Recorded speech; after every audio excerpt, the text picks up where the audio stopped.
a big part of speech pathology these days is people that do traveling. And so doing like travel speech pathology. So if someone is maybe an experienced SLP already, but they're just kind of at that point in life, they're looking for a change, what would your advice be to them if they're thinking about traveling? I mean, I seriously wish that is like, I don't have very many regrets, but I really, and I wouldn't even call it a regret, but I really wish that I would have done it because it would have suited me so well. And again, it goes back to that life is short. And this whole notion that, well, and I don't think people think this way anymore, especially newer grads or even people who have been up for a while, but this thought of like, oh, well, I have to start with a company and I stay there forever. And it's like, no, absolutely not. I mean, I think that's pretty rare. See, that's a proper use. I'm not offending anyone.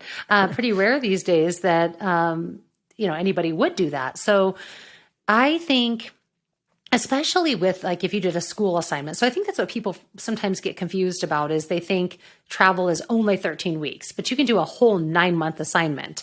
And I know if you have family and kids, then can be challenging.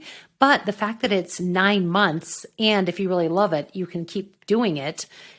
It's almost, and especially before your kids are in school and you've really planted roots, I think it's a great way to just see what it is you like, to get some good experience under your belt, and it's fascinating too that just depending on where you are in the United States, it's so completely different, how schools and facilities and whatnot are run in the Pacific Northeast versus Florida versus Midwest. There's some similarities, but it's a great way to really just become a flexible, adaptable clinician.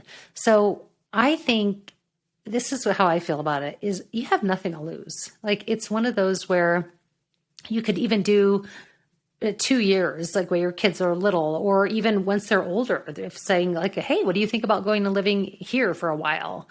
And I know a lot of my friends with kids are actually on this wanting to do RVs and live in an RV with their family and travel around and work different places. And I think that's becoming more acceptable and more like, oh, it's not so crazy. Like, a few years back, I think if you said to somebody, you're going to that say, what? But I think now it's like, oh, that's really exciting.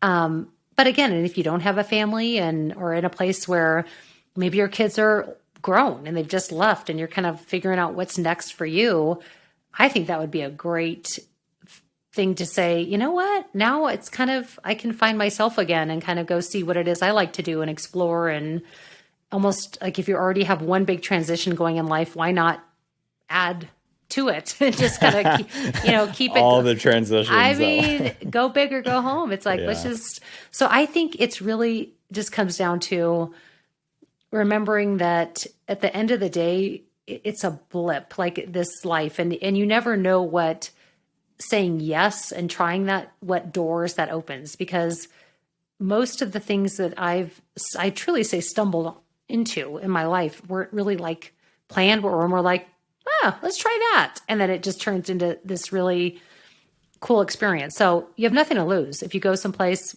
whether 13 weeks, 9 months, come back. I mean, you've only gained experience and seeing things in a different light.